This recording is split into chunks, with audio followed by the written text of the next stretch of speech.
코로나 소식으로 시작하겠습니다. 이현지 기자와 함께합니다. 안녕하십니까?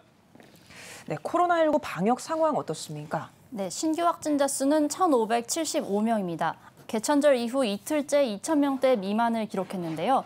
90일째 네 자릿수로 기록이기도 합니다. 이 가운데 정부는 지난 1일 코로나19 중대본 회의를 열고 현행 사회적 거리두기를 조치를 2주 더 연장했습니다. 큰 틀에는 변화가 없지만 백신 접종 완료자를 중심으로 일부 방역 수칙이 완화되는 일종의 백신 인센티브가 확대 적용됐습니다. 네, 정부가 이제 11월에 일상 회복, 단계적 일상 회복, 그러니까 위드 코로나 이걸 이제 방역 체계 전환을 하겠다 이런 걸 좀 예고했다고 들었습니다. 어떤 내용입니까? 네, 그렇습니다. 11월 초 빠르면 10월 말에 단계적 일상 회복을 예고한 가운데 남을 한 달 동안 철저한 준비가 필요하다는 지적이 나오고 있습니다. 네, 그럼 정부가 밝힌 대처 방안은 뭔가요? 네, 우선 민간 합동으로 즉 정부와 국민이 함께 힘을 합해서 코로나19 일상회복지원위원회를 조속히 구성해 실행력 담보된 일상회복 로드맵을 만들겠다는 방침입니다. 또 단계적 일상회복을 위해 국내 백신 접종률을 높이는 데 집중하고 있습니다.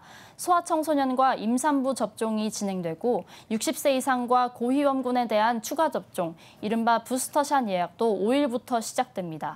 또 코로나19 치료제 출시가 앞당겨지면 선구매에도 속도를 낼 전망입니다. 정은경 질병관리처장은 4일 브리핑에서 국내외 코로나19 치료제에 대해 모니터링하고 있다고 밝혔습니다. 네.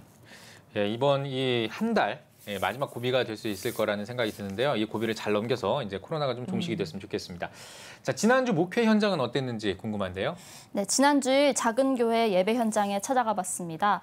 방역 수칙이 이루어진 가운데 진행되는 현장 예배 모습을 녹화하고 영상을 성도들에게 공유하고 교회 소식들을 비대면으로 전달하면서 사역을 이어가고 있었습니다. 하지만 목회자들은 예배 축소로 인해 성도들의 영적 빈곤함이 그 어느 때보다 극심한 상황이라고 전했습니다. 2년째 이어진 코로나19 여파로 이전에 있었던 오후 예배와 수요 저녁 예배 등이 없어진 겁니다. 목회자들, 특히 미자립 교회와 작은 교회 목회자들은 다가올 위드 코로나 시대 단계적 일상 회복에 대한 기대감을 드러내면서도 축소된 예배 규모를 다시 회복하는 데 어려움이 크지 않을까 우려도 표했습니다. 횟수의 변화가 굉장히 크죠. 참석률도 굉장히 떨어지게 되고 성도들과의 그런 연결이 참 많이 어려워서 새벽 예배도 못 드리고 있는 그런 상황에 있습니다. 같이 이렇게 함께하는 예배가 없으니까 영적인 어떤 굉장한 빈곤함을 경험하고 있는 것 같아요. 네, 코로나19 시기 교회 방역을 위해 봉사하고 있는 의료진들은 위드 코로나 시대에는 한국교회가 그 어느 때보다 철저한 방역 모범을 선보여야 할 것이라고 강조했습니다. 또 한편으론 교회가 가진 회복과 위로의 기능을 살려 교회 부흥의 초석으로 삼길 기대한다고도 전했습니다.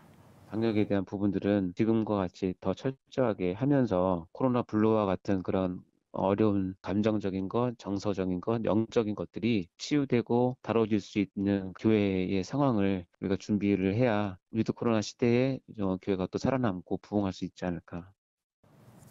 네, 위드 코로나 시대를 준비하면서 얼어붙은 교회 현장도 회복되길 바라겠습니다. 이현지 기자 잘 들었습니다.